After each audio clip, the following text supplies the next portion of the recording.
जो इस बात का सबूत थी कि मास्क के पीछे जो चेहरा था वो कोई आम चेहरा नहीं था। तभी उन गुंडों में से एक ने डरते हुए पूछा, कौन हो तुम लोग? तुम जानते भी हो तुमने किसके आदमियों पर हाथ डाला है? हम सब वीर रायचंद के आदमी हैं। उस आदमी की बात सुनकर अचानक अरमान का चेहरा और भी ज्यादा सख्त हो गया। वो तुरंत खड़ा हुआ और उस आदमी के सामने जाकर खड़ा हो गया और उसका कॉलर पकड़कर उसे लगभग एक ही हाथ से ऊपर तक उठा दिया और नफरत भरे लहजे में बोला, बहुत शौक है ना ये जानने का कि हम कौन हैं? तो जाकर कह देना उस वीर रायचंद से डेविल किंग आया था, और अगर उसमें हिम्मत है तो मुझे रोक कर दिखाए। Devil king? अरमान ने जैसे ही अपना नाम डेविल किंग बताया, वो आदमी जो थोड़ी देर पहले अरमान को वीर रायचंद के नाम की धमकी दे रहा था, उसकी आंखें बड़ी हो गईं। अब उसकी जान हलक में आ गई थी। वो कांपने लगा। तभी अचानक उसे अपने नीचे कुछ गीला महसूस हुआ। ये देखकर आहान की हंसी छूट गई। वो बोला, अरे बस डेविल किंग के नाम से ही इसकी तो पैंट गीली हो गई है।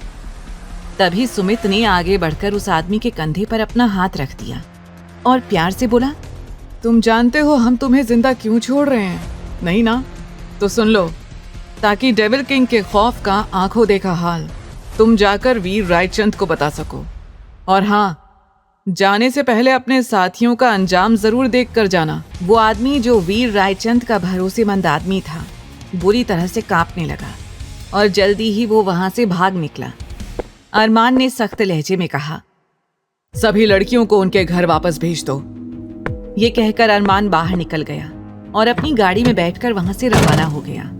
अरमान के जाने के बाद अभी बाकी चारों वहीं रह गए और बचाई हुई लड़कियों को वहां से भेजने की तैयारी करने लगे। ये सब काम करते हुए उनके चेहरे पर कोई इमोशन नहीं था। वैसे तो उन सब ने मास्क पहना था, जिसकी वजह से उनका चेहरा नजर नहीं आ रहा था, लेकिन उनकी आंखें और बॉडी मूवमेंट्स इस बात का सबूत दे रही थी कि वो लोग इस काम में एक्सपर्ट थे। सामने जितनी भी लड़कियां थी, उनकी आंखों में खुशी की चमक थी और वो एहसान भरी नजरों से चारों को देख रही थी। लेकिन उनके चेहरे का दर्द देखकर सुमित का दिल भर आया। वैसे तो सुमित अपने आप को मजबूत दिखाने की बहुत कोशिश करता था, लेकिन उसका दिल बच्चों वाला था। उसे देखकर आकाश ने फिक्रमंद होकर कहा, अगर हमने इन लड़कियों को यहाँ से भेजने में ज्यादा देर कर दी तो कहीं ऐसा ना हो कि सुमित यहीं रोना शुरू कर दे। आहान, जो कुछ देर पहले तक दूर खड़ा किसी से फोन पर बात कर रहा था, वहां आकर बोला, मैंने काव्या को बता दिया है, सारी लड़कियां वहीं जाएंगी और उन्हें उनके घर तक वही पहुंचा देगी। काव्या शर्मा अरमान की टीम में थी, जिसकी उम्र लगभग 30 साल थी। बहुत कम उम्र में ही उसके पति की मौत हो गई थी, जिससे उसे एक बेटी थी। वो बेटी के साथ खुशी से जी रही थी।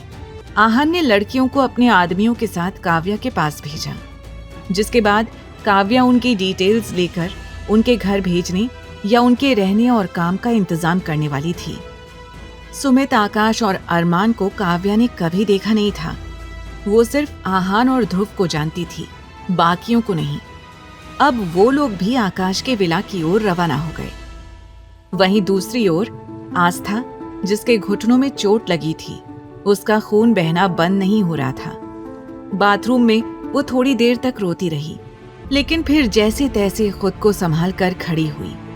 फिर आईने में खुद को देखकर सुबकते हुए बोली, आस्था, शांत हो जा। यहाँ तेरे आंसू पोंछने वाला कोई नहीं है, तू बिल्कुल मत रो। कपड़े बदल ले। फिर उसने अपनी जख्मों को साफ किया। वो परेशान होकर बोली, मुझे समझ भी नहीं आ रहा है कि अब लोअर कैसे पहनूं। कहीं अरमान के लोअर में खून के दाग लग गए तो वो जल्लाद हमें इस बात की भी पनिशमेंट ना देने लगे।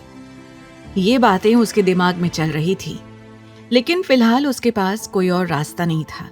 इसीलिए उसने उस लोअर को पहन लिया। फिर बड़बड़ाते हुए बोली, अब जो होगा देखा जाएगा। जल्दी ही आस्था चेंज करके बाहर आ गई। उसने पूरे कमरे में देखा, अरमान वहां कहीं नहीं था। ये देखकर आस्था ने राहत की सांस ली।